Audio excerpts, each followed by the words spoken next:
And welcome to another edition of Quoth the Raven, Lewis Bright Raven. I am your host, Lewis Bright Raven, 27-year professional editor, artist, writer, talent scout, and publisher of the comics and science fiction, fantasy, horror, role-playing games, and other media. This week, we're going to be a little bit on our grumpy side, I think. If you can't read this, the shirt, it says, Se velum sententiam tuam adire legerum intestita. And what that means is, if I wanted your opinion, I would read your entrails. Thank you, Rin, my friend from years ago who gave me this shirt. I came across it and it just felt right for this week's segment. There's been a lot of things going on in the last couple of weeks. And John Norris says, hey. And Ted Davies Artistry says, hello, Lewis and everyone. And as I was saying, there's been a lot of stuff going on, a lot of it relating to the COVID-19 situation. A lot of people doing more finger pointing. I already talked about finger pointing last week, but we're going to have to address it a little bit more this week, I guess. And, so before we get into that, we'll have to do our usual and talk about COPPA regulations in accordance with those regulations with YouTube. This episode of Quoth the Raven is intended for ages 16 and up. While some of the content we sometimes feature is kid-friendly, the context of the episodes to address and educate older teens and adults to inform them of said content for them to research as consumers in service of their youth. There is a possibility of adult language present on the episode as well, rated TV 16 and up.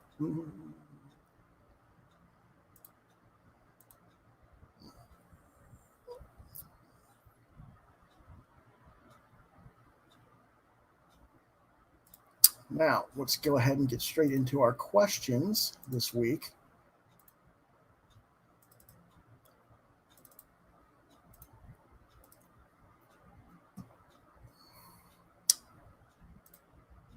First question is from numerous comics retailers that I've talked to on Facebook.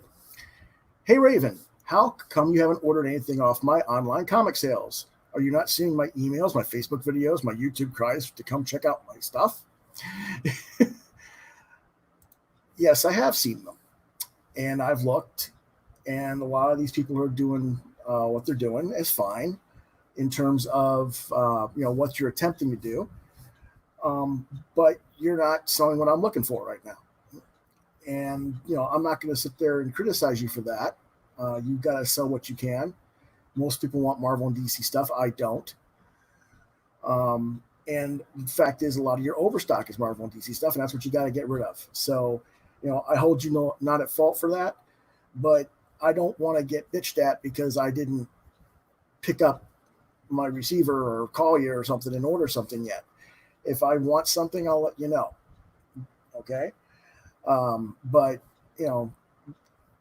this kind of guilting people, I don't know if you're doing it just to me or others as well. If you're guilting customers into trying to buy stuff from you, you're not helping your cause. So take it down a few notches, okay? Next question. Brian R. asks, do you think that the Comics Hub idea that was put forth and then shot down by retailers was a viable option? Why or why not? We're going to talk about that extensively a little bit later on the show, Brian. So I'm going to put a short version right now is it had potential to be something, but the way it is currently set up and executed, a lot of people were not for it. They weren't looking at a larger picture, in my opinion. And so we'll talk about that a little bit later in the show, okay? Next question is from Santos from Round Lake. What do you think of what EVS and friends at Comicsgate are saying about the current state of the comics industry? Meaning they're blaming the closure of Diamond on SJWs and stuff like that. No, it's just them. That's their typical banter. Everything is an SJW's fault according to them. They choose to ignore the history of the industry. They choose to ignore all the problems this industry has had for the last 25 years and how they contributed to it themselves. They don't want to accept any responsibility for their own contributions to the problem. And, again, like I said last week, it's blame game. And, I'm not, I don't really think much of it in terms of, I don't respect their opinions on that at all. Nor should I. I don't think anybody should, but there's going to be people who, there's going to be people who emotionally agree with them, even if they don't. I'm not saying there isn't any logic in what they're saying, because a lot of times they have some good logic hidden in their drivel. I wish they'd just go to the logic and then move on, but they got to keep being vitriol, I guess. But whatever. Next question. Multiple parties ask, who do you think will be the next big distribution group if Diamond falters or goes out of business? If you are referring to a comic-centric distributor, that hasn't existed yet. It hasn't come into existence. As far as what the major and mid-major publishers are probably going to do, they're probably going to go to Penguin, Random House, Ingram, multifaceted through the book distribution industry at first. A lot of them already have, contacts and are doing business with those groups already and have been for quite some time. It just wasn't publicly acknowledged by the industry that was the truth. So, but how's that going to affect comic shops? It just means comic shops are going to have to figure out how to do business with all those distributors individually, or someone's going to have to come along with a collective again. And I just don't see that with the megacorps. And so if the megacorps don't want to do it, the retailers probably won't want to support one. So I don't know. But if we have a big distributor group, hopefully it'll be, something. I would like to see Peterson Eddie and Barry Gregory and some of the other parties that are trying to do new things in the business to come together and form something together is what I would like to see. But whether that's a viable option, I don't know. Next question. Anonymous asks, do you have any Kickstarter or Indiegogo books that have been fulfilled yet? I know you said you backed some, but you haven't really reviewed any. Tonight, I'm going to have a very short review part of the show, and it's a Kickstarter book. Jason McNamara's Nocturnal Commissions will review that from the PDF. And, basically a lot of my Kickstarter books just haven't been delivered yet. And they probably won't be until probably this summer. I think most of them are scheduled between July and August is when they're supposed to ship. I don't know for sure. I need to talk to a couple of people about that, some of the stuff I've backed, and make sure. But, with the COVID-19 situation, there's going to be delays for everybody. So, we have to be patient with that. Okay? Mm-hmm. Next question. Mm-hmm. Retailers Anonymous. What do you like in a comic shop? It seems to me you are sort of anti-retailer and are difficult to please. Yeah, I'm difficult. What do I like in a comic shop?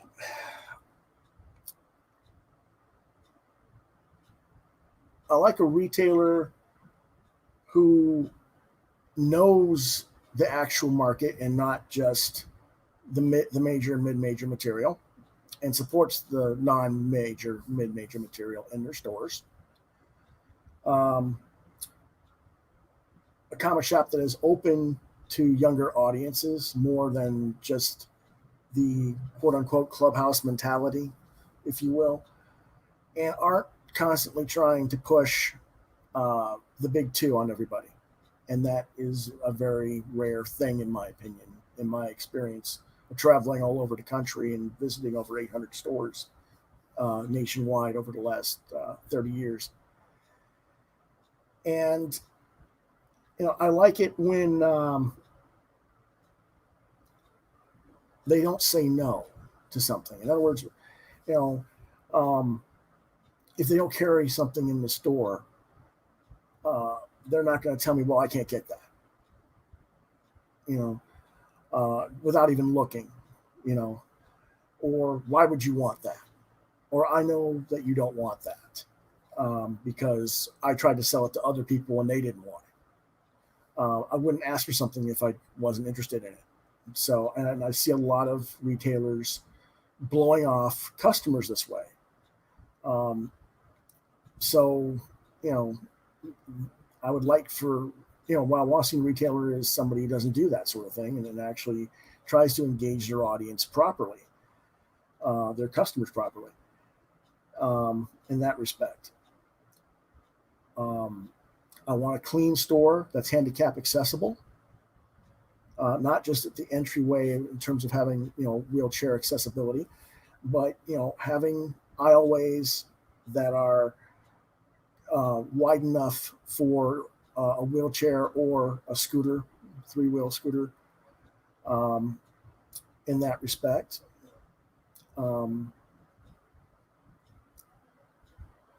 So that, and I think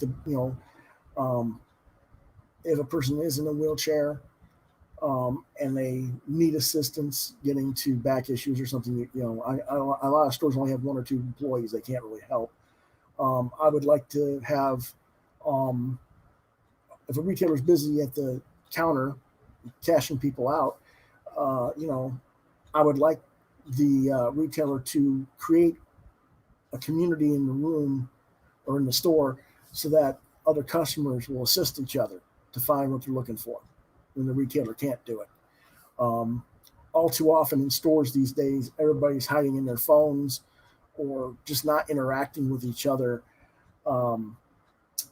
And because of that, I think stores miss out on a lot of marketability of product, a lot of cross-pollination of sales, because fans are basically walking in, getting their pulls, checking the rack for whatever was missing from their pulls, cashing out and getting out as fast as they can, instead of talking to each other about what they like.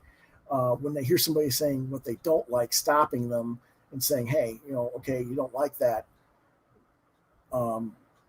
Let's see if we can find you something else that you will like. We need to have that kind of community in our stores, and I don't see that very often anymore. We did 20 years ago. Ted Davies artistry, ADA compliant is always a good thing. And build a community at the comic shop. Exactly. I just don't see the communities that I saw when I started in this business in the early 90s. I just, there are some, but, I don't know if it's because the age differences of our audience is skewed older and we're all working. But when I usually go into a comic shop here in Columbia, whether I go to my regular haunt, Scratch and Spin, or I go over to Heroes and Dragons, or I go to Cosmic Comics over by the base, there's virtually nobody in the stores on Comic Day. The only time I ever see a crowd is when there's like a signing event or a special midnight sale. And when I see the special midnight sale, everybody else who knows everybody is talking, but they don't talk to me very much. And when they do talk to me, it's like, who are you?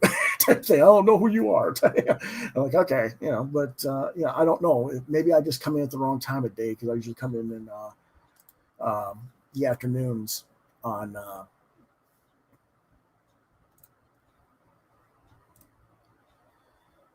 on Wednesdays. But and like I said, I guess everybody might be at work. But then again, I don't see the youth anymore. We used to have a comic shop that was right across the street from the high school. No high school kids after school would ever come in to the store. I sit there and scream at them out the door, "Hey, come over!" as they're walking by across the street. And, well, I don't want to go in that place for. Yeah. But I think that we're missing that too. So when I say build a community within comic shop, it's not just within your clientele base. It's building a community with the community around your shop as well. So there's that. Next question. Jack. Oh, yes. Jack was kind of fussy this week. Jack says, you need to get more guests on your show. I see a lot of podcasts with multiple people at the same time. Why don't you do that more? Mostly because the people that I want to talk to haven't been able to get scheduled for that. A lot of people are just busy or had been busy.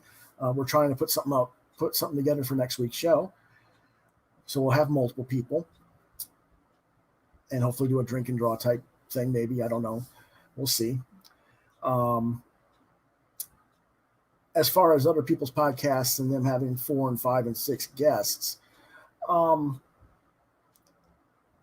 be honest, I'm not impressed with most of them. Most of them are just people ragging on what's wrong in the industry and acting like their own contributions haven't contributed to that problem. And, it's a lot of, cliquish snark. And that's not what I want to do. So if that's what you're looking for, this isn't the channel for that. If I'm going to have a group discussion, I'm going to try and have, we're going to discuss things and we might have a little snark in there because all of us get a little bit get our feathers ruffled, metaphorically and literally, depending on how you look at it. The main problem is when I watch these people is, like EVS, he might have 6 to 10 people on his program, all their little comics gate guys. But I don't know. It's like a cult mind hive. I don't want to do that. And so, if we do stuff like that, it'll be of a different nature anyway. Next question from Jack. And where are those underground comics? You need to review more of those. Yeah, I do. And been looking for some more current stuff. Haven't found any locally. If you know of anybody who has underground type comics, let me know where I can get them at, or, if you produce them, contact me at the address you see, Quoth the Raven, lbr72@gmail.com. And we'll see about getting your stuff on the show and we'll talk about it. Okay.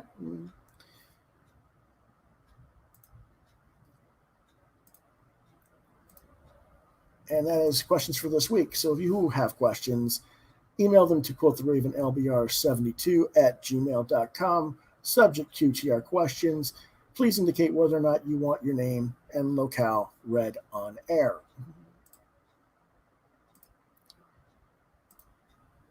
Okay. There we go. All right.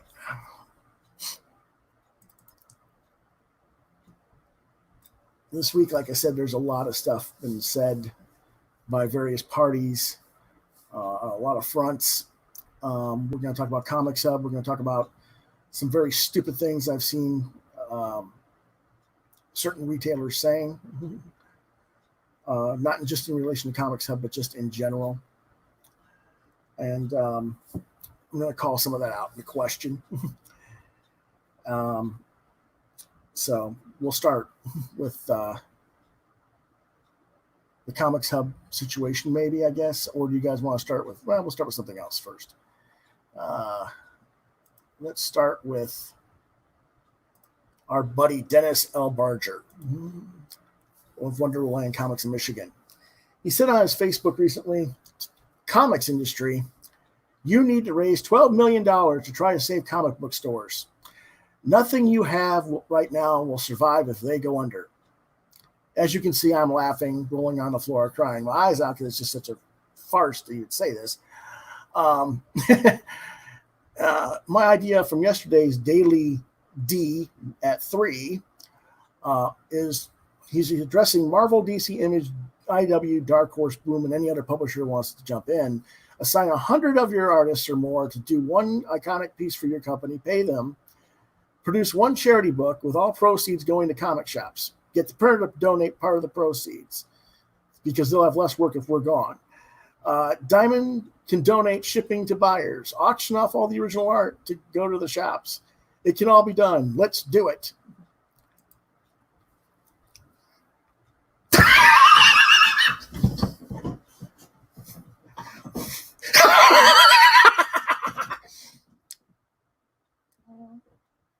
What the hell are you smoking, Dennis? Oh my God. You really expect all these publishers to get on board to do one charity book with all their properties, with all the legal entanglements of copyrights and everything mixed in. We're gonna get all the lawyers together and resolve all that and get it done right now. You expect the printers to print this stuff, donate their time and resources for this when they're being closed right down by the COVID-19 themselves.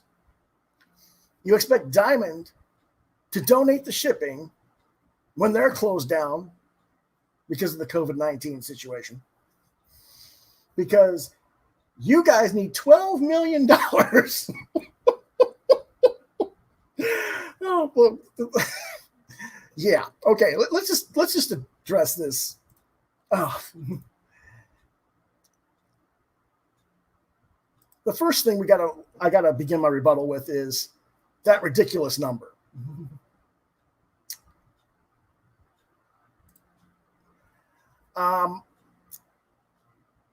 And also the very notion that we as a comic book industry won't survive if the comic book retailers go out of business.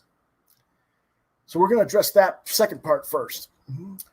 Over the past 25 years, since the Diamond Monopoly, we as an industry have expanded our formats and distribution in a variety of manner to allow the medium and industry to grow exponentially.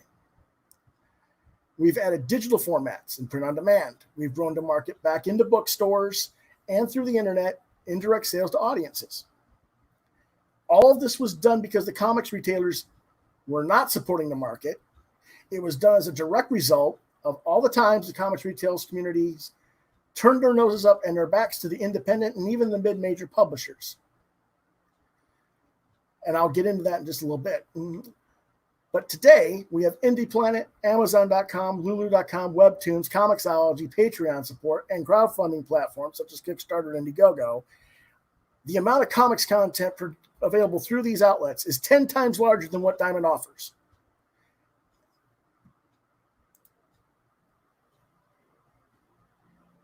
More than 85% of this content is not available to comic shops. Not because we don't want to be, but because you haven't wanted us. We'd certainly like to include you, but the truth is we've been doing fine without you.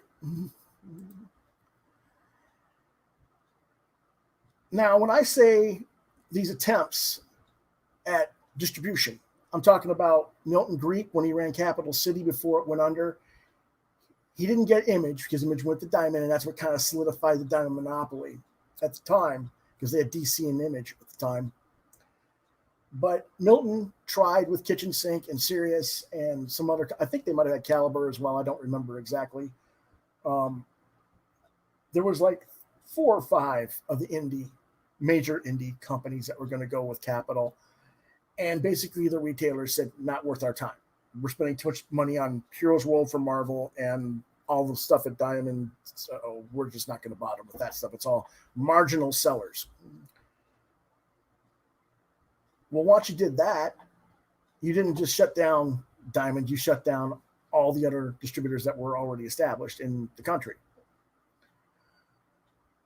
Now, once that happened and Diamond officially monopolized when Marvel closed down Heroes World and came back to Marvel with the tail tucked between their legs, we had Penguin Palace that you didn't support. We had United Comics, which you didn't support. We had Haven Distribution, which you didn't support. We had Kevin Clady's attempt at distribution, which you didn't support. I'm sorry, but, you guys did this to yourselves. And I feel no sympathy at all whatsoever for that. And because you did this, this is what led us to these other formats, because we had nowhere else to go. We had to innovate. We had to change. Now, understand, none of us want you to go out of business,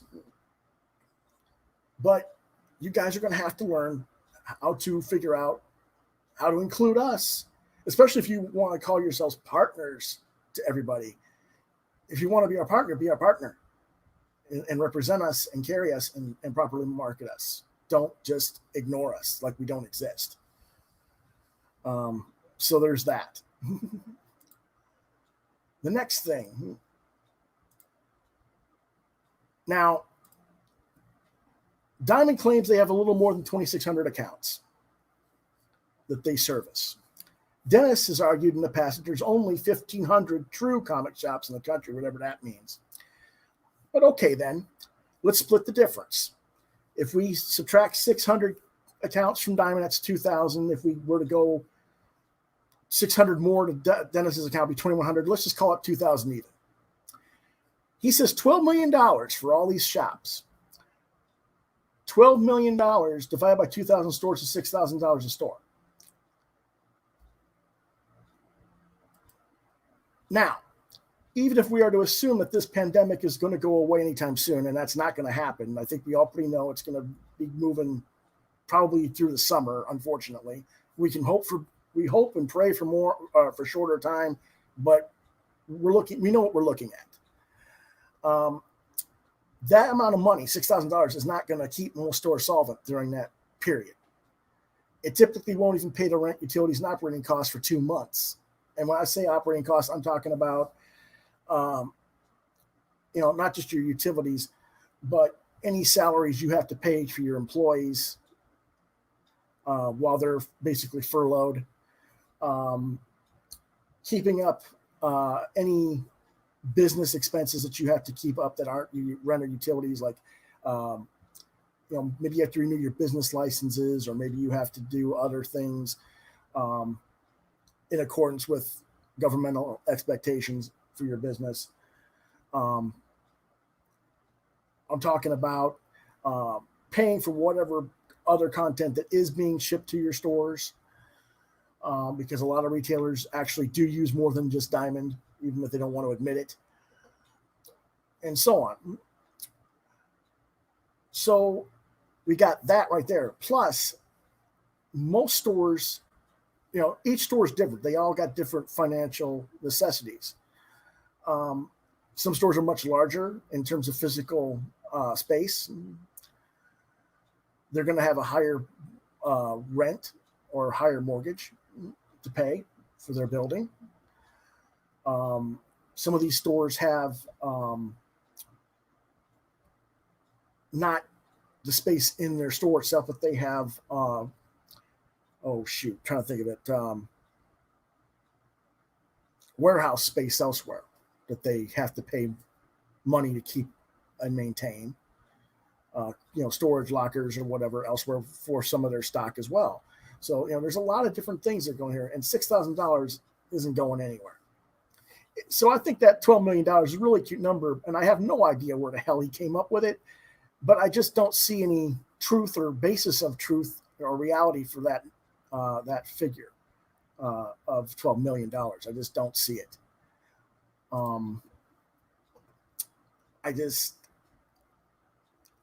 also just don't see,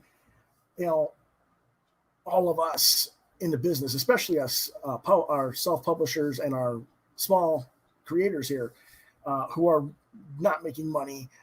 We're the industry, not the publishers. We are the industry. And you're telling us, who aren't getting paid, because we're all pencils down, that we have to come up with $12 million to keep you alive.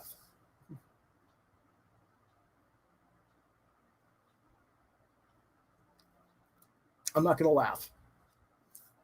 I'm going to hold it in. Okay. Okay, I like a little bit. Yeah, okay. So next thing that Dennis makes me laugh about.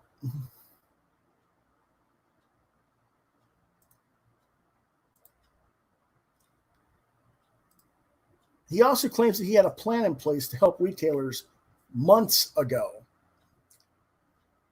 But he was told by Diamond and other retailers to leave it be, that Comics Pro would handle it without him. And so he supposedly let his plan lapse and now would have to refile legal paperwork over and blah, blah, blah, blah, blah. I call bullshit on that. And the reason I call bullshit on Dennis for that is because given his reputation in this business and how much he's been anti-Diamond and how he doesn't really fit in with the Comics Pro people, he's always been at odds ends. They're always bickering back and forth. Why on earth would he listen to them and do what they tell him to do? That's not who Dennis is. So I don't believe he had this. I really don't. And if he did, then he was a damn fool not to just go ahead and do it.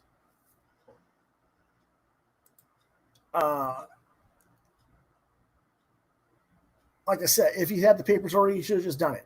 But the other retailers needed to support me. Well, either he didn't tell the other retailers or they weren't interested.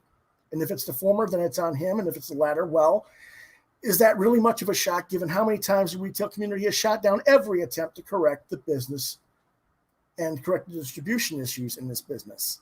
Speaking of attempts being shot down, now we're going to talk about Comics Hub. Let's start with sharing a screen, if I can here.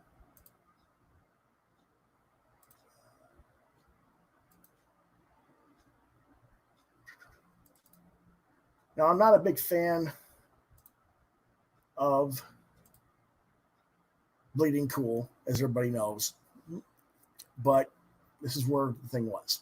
Now, of course, this was from 2 weeks, about a week and a half ago, April 1st. Might think April Fools, but it wasn't meant to be that. Posted by Rich Johnson, the Bleeding Cool. Now, the headline, "Today the comic shop's direct market was saved," is a little bit, it's clickbaity. We know Rich, so don't think about it. But it says, Bleeding Cool has been widely reporting the effect that the corona pandemic has had on the comic book industry, especially the direct market comic book industry. We have seen comic books shops shut down under government mandate on fear of infection. Comic shops pull back on comic publishers pull back on their publication schedule or stop publishing entirely, et cetera, et cetera. Now, he says, a week ago, we gave one suggestion that comic shops might be able to sell digital codes for comic books through their websites, redeem them for print comic books later. Maintain a weekly reader buzz without sacrificing physical and collector mentality. We were told the bureaucracy behind such a plan would be untenable. Today, that has all been changed too, and it appears that the right people have been working on this for some time. Comics Hub, Stu Colson, owner of a comic store called Heroes for Sale in New Zealand, and he's the owner of Comic Hub, the point of sale management software for many comic book stores, have been talking to a lot of stores and a lot of publishers about getting just that kind of system going. Publishers can already post preview pages for upcoming sales using the existing Comic Hub customer tools. When customers register an account, they link with an actual physical print store, which means stores don't even need to use their own website. Customers order the comics, receive them digitally, and then redeem them for a physical copy at their comic book store at a later date. Adding a shopping cart means that publishers, creators, and stores can get paid. That means there and then without having to wait. Even Diamond can get paid in advance for that physical distribution if and when printing and distribution returns. This is a major game changer for the comic book industry under shutdown. Sounds decent. It's not as simple as that. And there are some flaws with the system. No one's denying that, not even Stu himself. But the reaction to this article within the retail community online has been like somebody just ran over your dog, shot the remains, and put a torch to it. And I really don't understand that. And I'll show you an example of what I mean.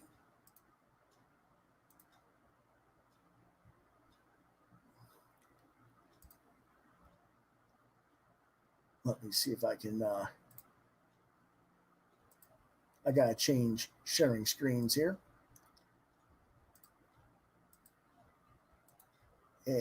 Silly computer being fussy. There we go. Now this is retailer Brian Hibbs. And Brian's been around for 37 years. And he's got shops called The Comic Experience out in San Francisco, I believe. And like I said, we're talking about that article from Bleeding Cool.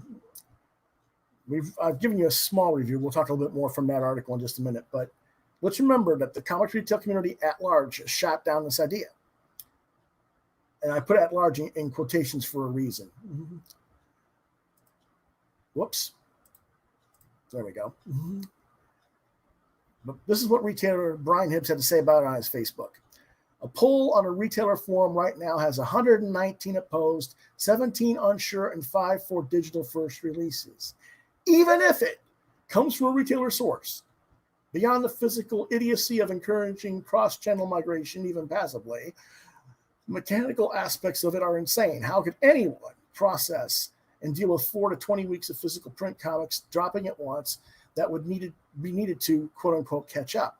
I barely make a profit with my much, much larger discounts than what the Comics Hub plan offers, and this creates an exponential amount more of work in having to track and organize such sales, all for what will be a paltry revenue stream.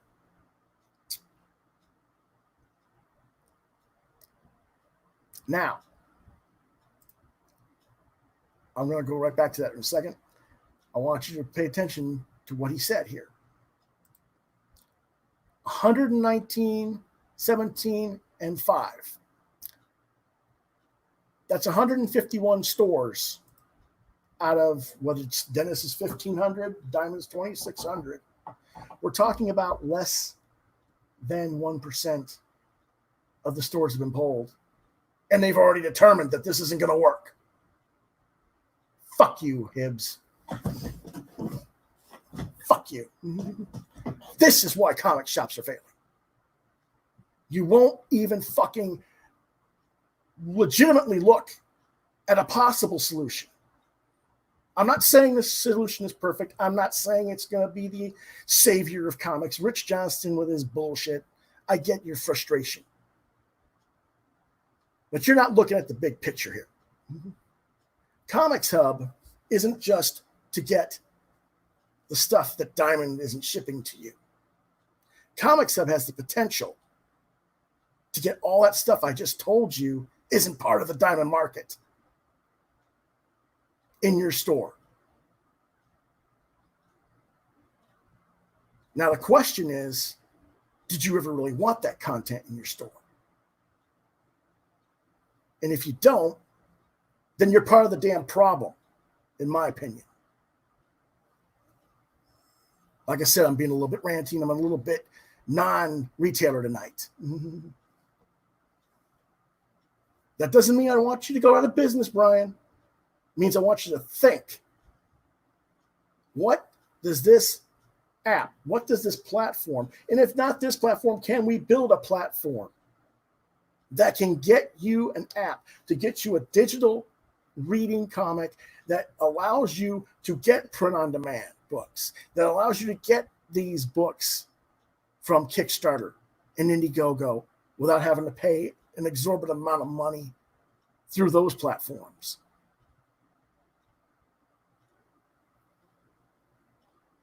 That's the potential that you just said, not worth my time.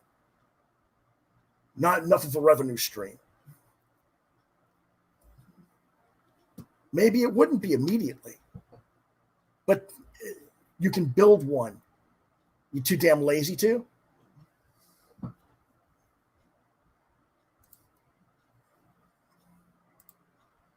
Hibbs goes on to say, like I said, less than 1% here. And like I said, it's so decisive. I feel like, if this was an election, this is, if we contribute this to the presidential election and coming up in 2020 between Trump and Biden, and 1% of the polls were in, and Trump's in the lead, do we just say, well, that settles that. No more need for counting ballots. We know the results. Sure, that's what we do. But we're going to sit here and listen to Hibbs and less than 1% of the retailers who have spoken. Really? Really? Really?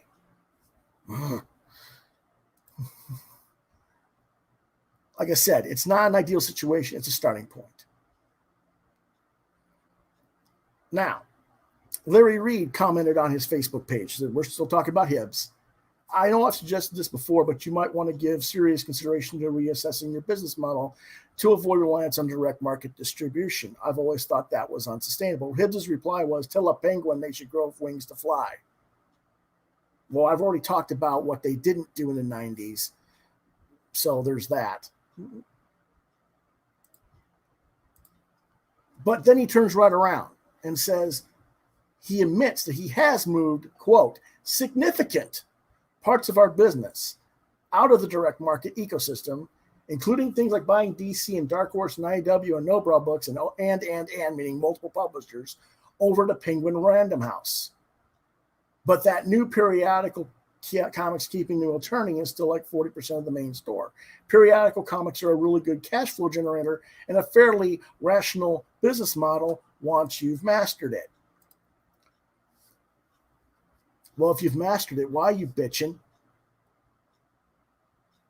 Why are you telling your fan? Why are you throwing a hissy fit on your damn website that, oh my God, I had to make a Shopify store to sell my stuff? Mm-hmm. If you're such a master, why is it for the last 6 months to 2 years, almost every tilting at windmills you've done, almost every interview you've done has been negative? Bitching about Marvel, bitching about DC, bitching about Diamond. If you're such a fucking master, you need to shut up, Hibbs. You really do. And not just Hibbs. This is typical attitude from the comic retail community. And I'm sick of it. Marvel and DC, what are we going to do? Marvel and DC, they got to do something to save us. Really? They got to save you? What are you saying? I know what you're saying. Mm-hmm.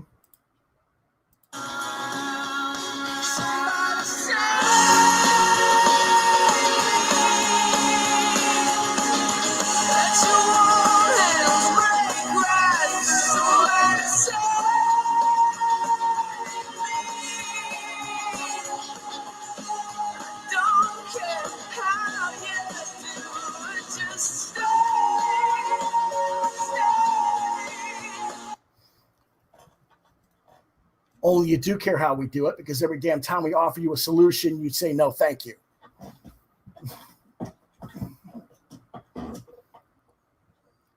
Like I said, I'm not nice tonight.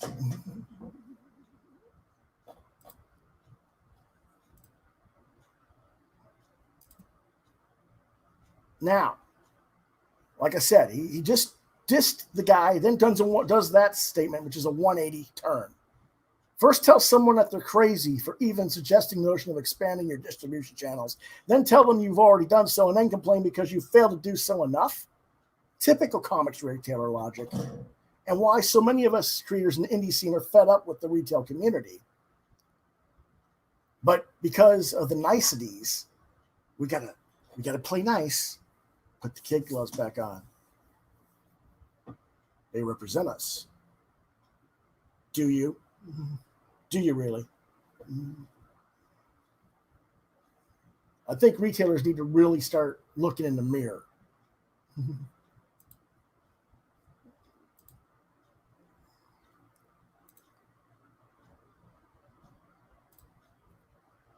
Now, there are other things going on in the comics industry.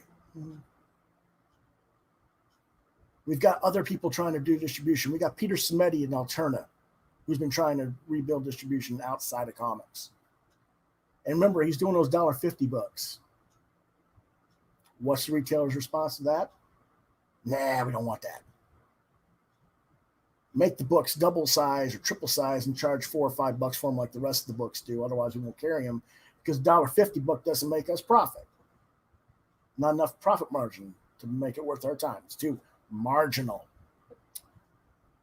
It's not marginal.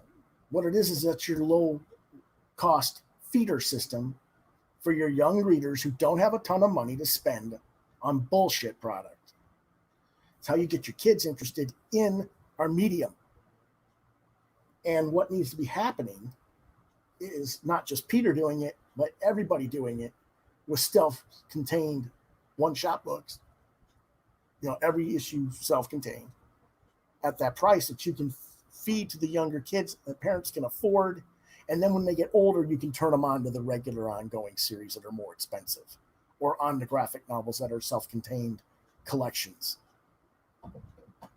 But if you're not even going to support Peter, none of the other publishers are going to do it, except when they give away comics free. And then you get mad because you have to buy those and give them away free. Somebody save me.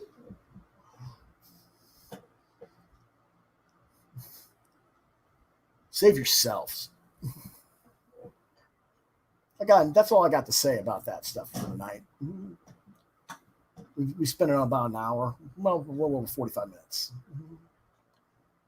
And I could go a lot longer, but as you know, I generally try to be positive, and I'm just a little bit tonight.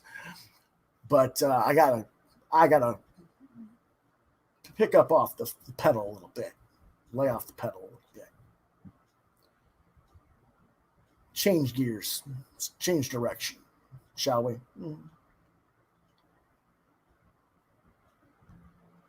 Let's talk about what was mentioned about in the questions earlier about Comicsgate and some of the things they've been talking about. Recently, comics writer Donny Cates, for reasons I cannot possibly fathom, called up Ethan Van Sciver on his home phone while Ethan was doing a podcast for his all caps comics, whatever he calls his show. And he had 4 or 5 guys in his little Comicsgate click group with him. And Donnie's like, basically, well, I would like to talk to you about the situation of something, whatever it was they were going to talk about. And Ethan's like, well, I'm doing a show right now. If you want to do it here and now, fine. Oh, I'd like to talk to you privately. Well, I'm doing a show right now. Well, what does that got to do with anything, Ethan? You just say, okay, well, if you want to talk to me privately, I'll wait until after the show. I'll call you back. But that wasn't his plan. His plan was to get Donny Cates on the show so that he could basically crucify him on his show and make a mockery out of him with his pals. So I got to ask yourself, why would you even invite yourself to do that and put yourself in that circumstance? Just seeing that little bit of the video of that episode, I had to pull my hands up and say, oh my God, I'm not even going to watch this because I knew it was going to be a train wreck. I'm not one of those people who goes, ooh, let me watch a train wreck. This is going to be fun. And it's not going to be fun. It's embarrassing is what it is for both sides. This is what's killing our industry. We're tearing each other down for no damn reason. It pisses me off. Ethan and his cronies, his buddies, are sitting here going, "Look at the money we're making. We're moving the needle. We're doing this great stuff." And yet, when you actually look at the number of backers compared to the number of people who are subscribed to their network and their channels, they're selling less than 6% of their market, or their supposed market. If you've got 110,000 people who are subscribed to your channel and watch it religiously or semi-religiously, and you only got 6,000 backers on your crowdfund, you sold less than 5% of your market base, haven't you? How is that moving the needle? Yes, there's money on the surface. You know, if you count up all the money from Ethan's 4 campaigns going right now, he's got 1.4 million and growing in dollars. Look, sounds great, doesn't it?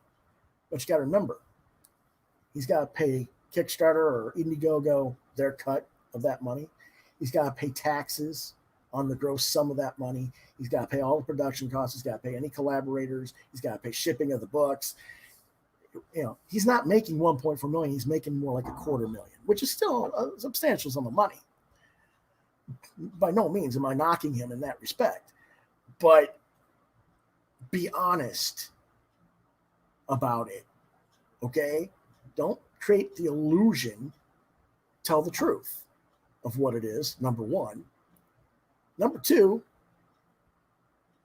don't sit there and mock and say, well, the coronavirus, you know, this is Diamond's fault and everything. You know, hey, everybody's been shut down.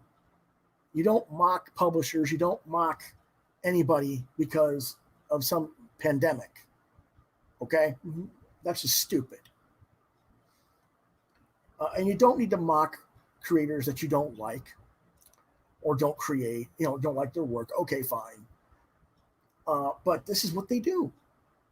And it's like people pay them to watch them do it. That's their celebrity status, is to basically mock and ridicule everybody else. And maybe sell a few books on the side.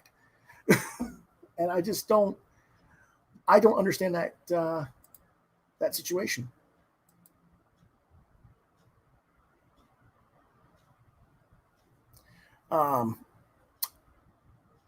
Ted Davies Artistry says overload on a panel calls of too many people gets to be too much. That could be. Mm-hmm. He also says it's a symbiotic relationship, but it's the only way sustainable business model with indie comics creators. Yes, it is a symbiotic relationship, but if they don't want to keep that relationship, they can't sustain it. You know, but we as indie comic book creators, and I'm sorry I didn't see your comments earlier because of when my computer was set. That's my fault, because that was about 20 minutes ago you said this. I apologize. But yes, it is a symbiotic relationship between the retailers and everybody else. It's not the only way of building a sustainable business model, though. As I've said before, I worked a lot in the 90s and didn't have any support from the retailers, and I did fine. But it means marketing and getting your stuff to other business outlets. And that can be a very extensively exhausting experience, especially if you're doing it on your own. I was fortunate enough to have a collective through Central Michigan University that did it. I don't know how one would do it on their own. I haven't tried, to be fair. So we'll see. I maybe when I get my books ready to do that, I will do just that, and we'll see how it goes. And if I can prove that, that's not what you said. Oh, okay. Oh, okay. I'm sorry. I misread it. It said it's not the only way. I apologize. I misread. I thought it is the only way of building sustainable. My bad. My bad. Ted says, I agree with you. I think the only way to build it is with other creators as a group. Yeah, we need to have groups, and how many books, I don't know. it's difficult because even when you have a group, you got to have an alpha, a lead dog, for lack of a better word, that's going to take the reins and lead the charge up the mountain. And, when I was running Kappa CMU, I was one of those guys. I wasn't the guy by myself, at least not at first. I had 2 or 3 other guys with me when we first launched the company, or launched the group, rather, student group. It became only me as people graduated. But yeah, not clicks, groups that give a shit. I think everybody gives a shit to a point, but do they give a shit about our medium and the market, or do they just give a shit about their own success? And those are not, they're separate things, and they can be mutually exclusive, but they can be inclusive as well. So it just depends on the mentality of the group, like you say. But yeah, but what we're seeing, though, and we see this constantly on these podcasts that have multiple people, is that cliquish group that doesn't give a damn about anything but themselves. At least that's what I'm seeing. If I'm seeing it, if I'm misconstruing what I'm seeing, by all means, somebody come on and correct me, but I just don't see it as anything other than that. And I think that's why the fractious nature of our community as a whole is defeating us as a result. But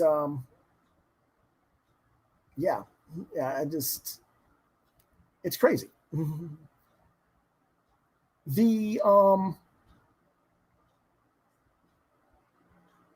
and again, I've been rather negative today. And normally I would have had a sponsor this evening, my own local comic shop. I decided not to put them on as a sponsor tonight, not because I don't respect you, Eric Woodard over at Scratch and Spin, but because I didn't want you guys to think that you were endorsing what I was saying tonight. Eric's a good guy. He tries very hard to get everything, and even he will tell you he has difficulties getting stuff from outside of Diamond.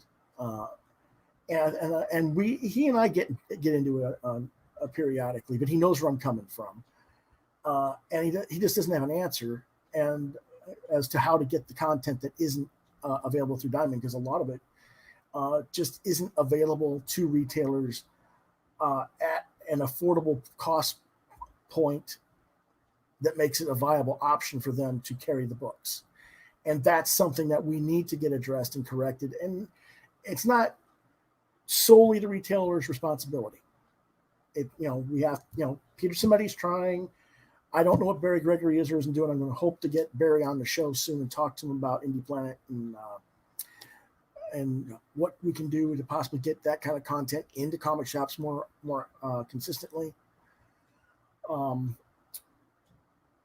to try and get in touch with some other groups as well and their representatives, because that is what my crystal ball says, and this isn't my crystal, but I don't know.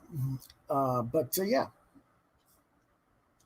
we need to build groups that are consistent and fair with one another, that aren't tearing down each other.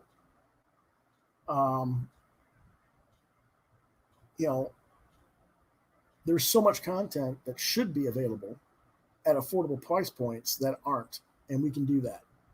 It's just that we have to, basically pull our bootstraps up and get to it.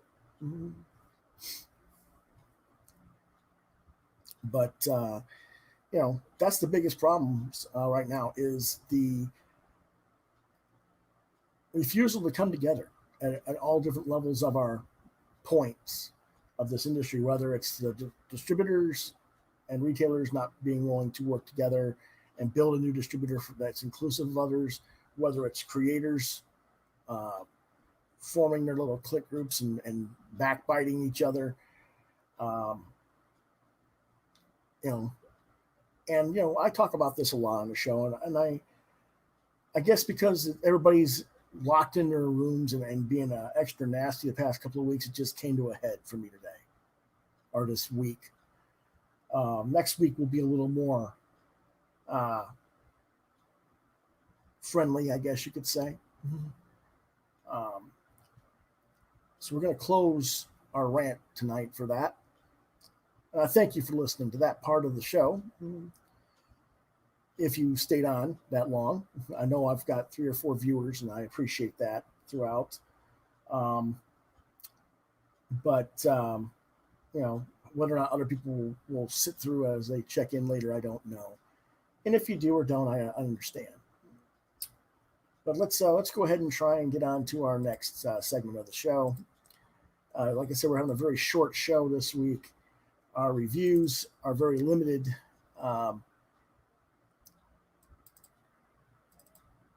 There we go.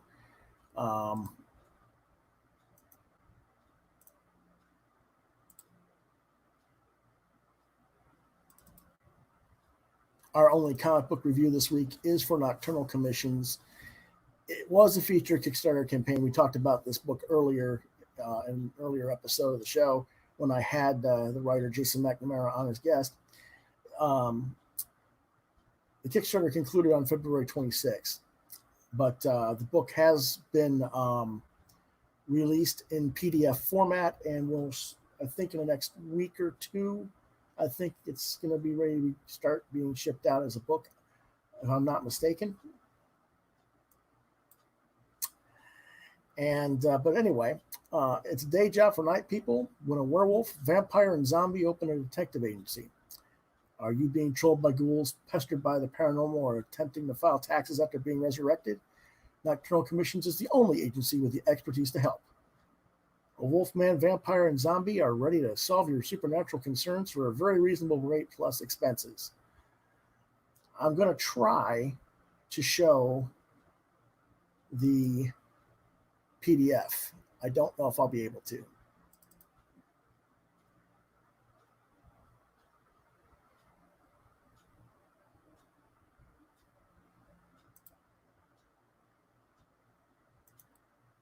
Let me see if I can. Nope, it's not going to let me. Crap. All right. Damn it. That figures. Let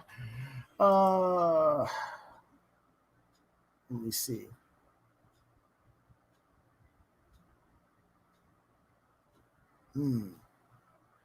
It won't let me do the other either.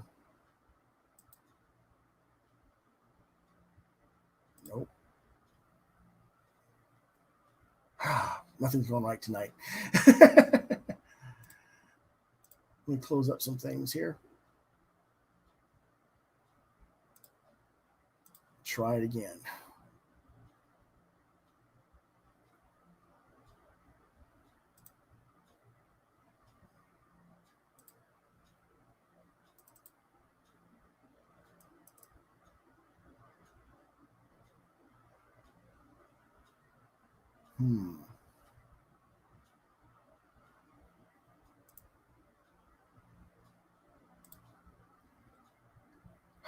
This is annoying. I was making it work earlier, and I don't remember how I did it.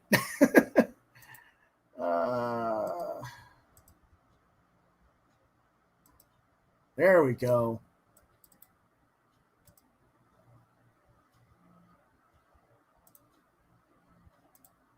Maybe. There we go. All right.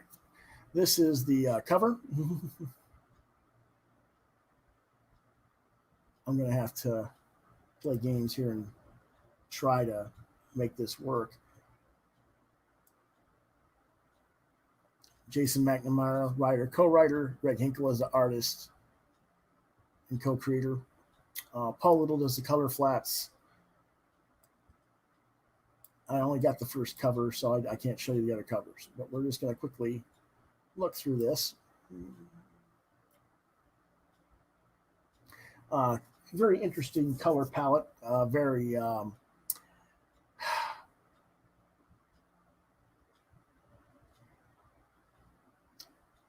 trying to think of the word. The pink sky is very loud. in a way in this, but it actually is kind of cool because it kind of gives a little bit of a spooky context to the art.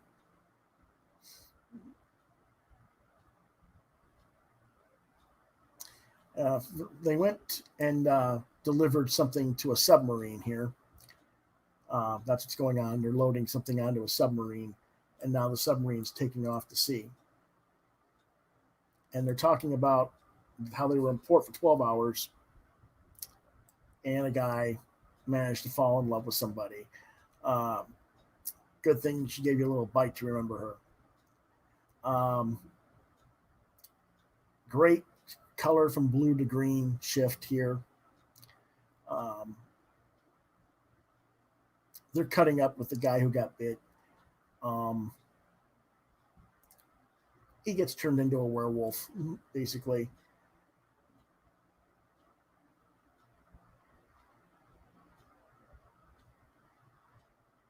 And the captain's running while the werewolves are tearing him apart. As the ship submarine hits a rock and starts to sink.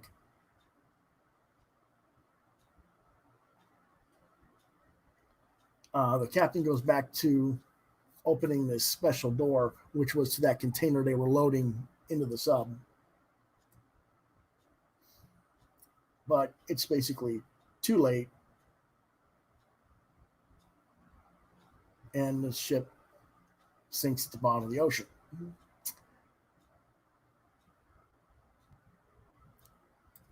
The next day,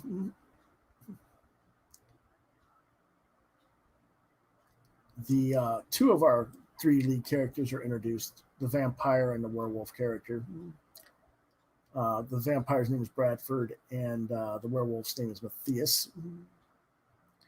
And they go to this special island that's off the maps.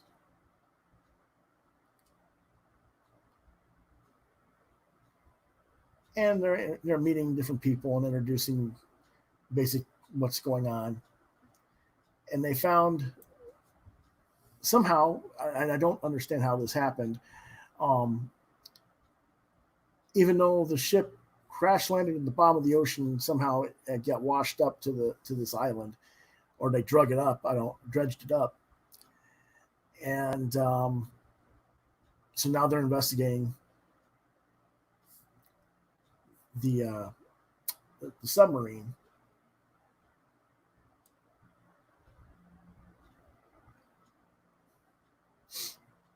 Again, I really think the colors here are really nice.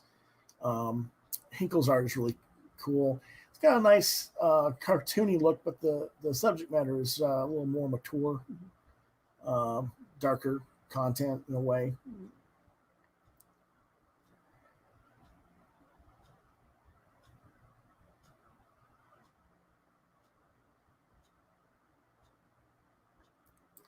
They determined that the werewolves that were in the ship dead and drowned, and the mysterious cargo that was in the submarine is washed out to sea. Not their problem.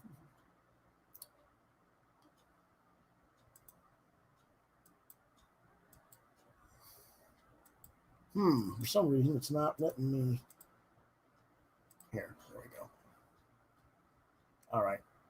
I thought I was getting something. My bad. But anyway, they're talking about what they're going to name their investigative service because they haven't named it yet. When suddenly they find that the werewolves that drowned are coming out of the water up on the ocean. And the two of them now have to go up against these undead werewolves.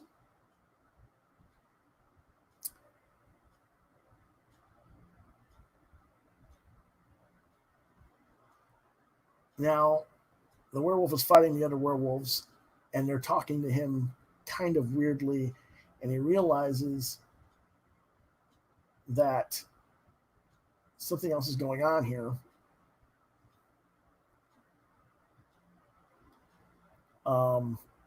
He realizes that he recognizes the voice and the lyric, and they're actually lyrics that they're talking to him in. And he realizes that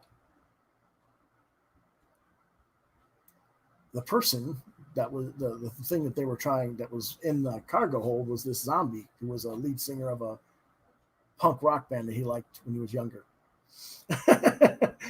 So basically, they talk the zombie guy who can control the dead to let go of all the werewolves, and they give a little bit of the back history of what happened to the zombie and how he got in, became what he is.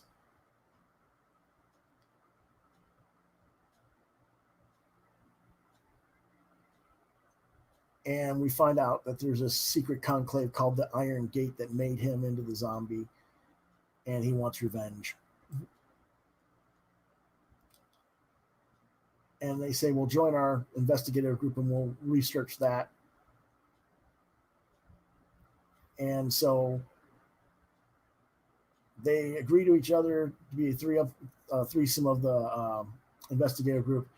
And he takes the name of Nocturnal Commissions, which was going to be the name of the last album that the zombie guy, when he was a rock star, never got to make. And that's how they got the name of Nocturnal Commissions. And the zombie is now taking the dead carcasses of werewolves across the ocean back to where he needs to go. And they meet up.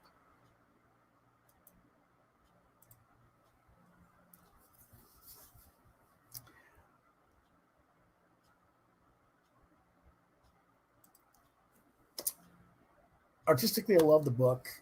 Conceptually, well executed. I'll give it 4 out of 5 stars. I'm looking forward to getting the print edition. I'll review it again with the print, where I can get a little bit better look at some of the artwork, hopefully shown when I get the print edition. And we'll talk more about that book when I get the print. And hopefully we'll see some more of that, because it was really a fun first issue, and I really enjoyed it.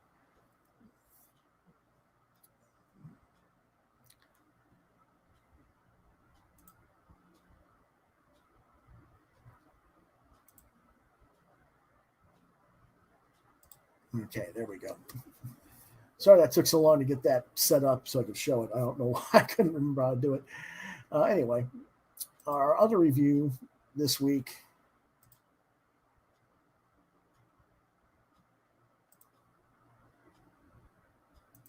is a video, and that is Fantastic Beasts: The Crimes of Grindelwald, starring Eddie Redmayne, Catherine Waterston, Dan Fogler, Alison Stowe, Johnny Depp, Ezra Miller, and Jude Law. Summary is Gilbert Grindelwald has escaped from the custody of the magical law enforcement, and Albus Dumbledore is once again called upon the quirky magizoologist Newt Scamander to stop Grindelwald's plans to have pureblood wizards rule the world, including over non-magical beings. Recommended for ages 13 and up. I gave it 3 out of 5 as basically a middle of the road movie. Don't like Jude Law as Dumbledore. It's not that Jude Law is a bad actor. It just, the character just doesn't seem to fit the same as what has been depicted as Dumbledore in his older years, I guess you could say. Of course, it's very difficult to get someone who's younger that will be able to capture what the former actors did in that respect, I guess. But I don't know. It's a little bit off for me. Story-wise, I'm not that thrilled with it. I enjoyed the first one better, the Fantastic Beasts and Where to Find Them. This one, while I like the relationship between Newt and Catherine Waterston's character, who is an augur for the Department of Magic and Resources, their relationship is a little bit still, it's still interesting, but unfortunately, his buddy, played by Dan Vogel, and who's a human, a muggle, and the sister character, played by Alison Stowe, who was a little bit loopy and crazy in the first one, is even worse now as a character in this episode of this film. And I don't like the direction of that character. She manipulates the Muggle to love her, even though he already did, and puts him under her spell and makes him do things that he doesn't even know he's doing. Get yourself in all kinds of trouble. Get yourself involved with Grindelwald's group, basically, because the rules of magical law says Muggles and mages can't, witches and mages can't marry Muggles, and she wants to be married to the guy. Okay, whatever, so she ended up joining Grindelwald's group at the end of the movie, and I don't know, that character just didn't really fit for me, that particular episode, and stuff like little things like that. And I didn't like Ezra Miller's character. I'm not going to give away what his character was or is if you haven't seen the movie, because it kind of sets up the whole plot for why Grindelwald's doing what he's doing, and sets up what's going to happen in what I presume is the last. There's going to be a trilogy, I presume. But again, I don't want to give it away. I know it's been out a while. Most people have already seen the movie, but for those who haven't, like I say, it's just it's okay. It's a middle of the road film, 3 out of 5.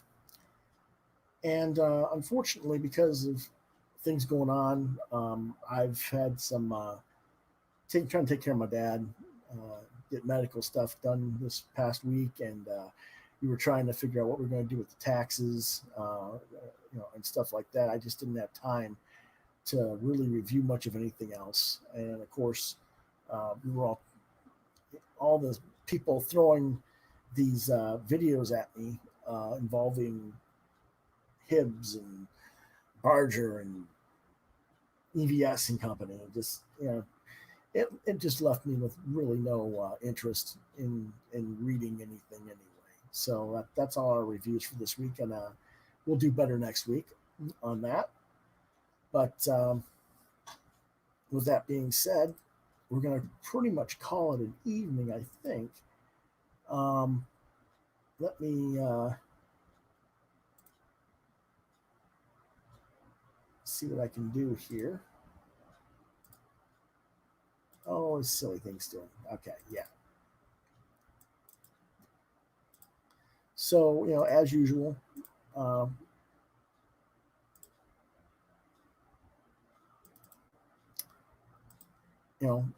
back to our notice for Kappa. Everything was intended for 16 and up. We weren't kid friendly at all tonight. You want to call it TVMA? Go ahead. I don't care. Put your kids to bed before we watch this episode. But I should have said that at the beginning of the show, I guess. But it is what it is. If you want to reach me, you can reach me on Facebook at Lewis.BrightRaven, DeviantArt.com/BrightRaven, on YouTube at Quoth the Raven, Lewis Brightraven. You can email me at quoththeravenlbr72@gmail.com if you have questions for the show, or if you can't get a hold of me there, you can always try lewisbrightraven@yahoo.com. The podcast is normally on Thursday nights at 9 p.m. Eastern Standard Time.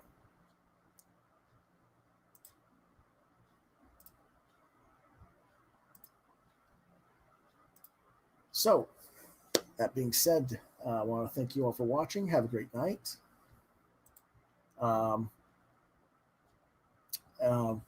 Ted Davies answered about the movie. He owns both of them, and the first one was better. He feels the first one was better as well. That's cool. Ted says, have a great night. You too. In fact, everybody, today's Passover. I know I've been a little bit rough tonight, but we'll be better next week. And in the meantime, stay safe.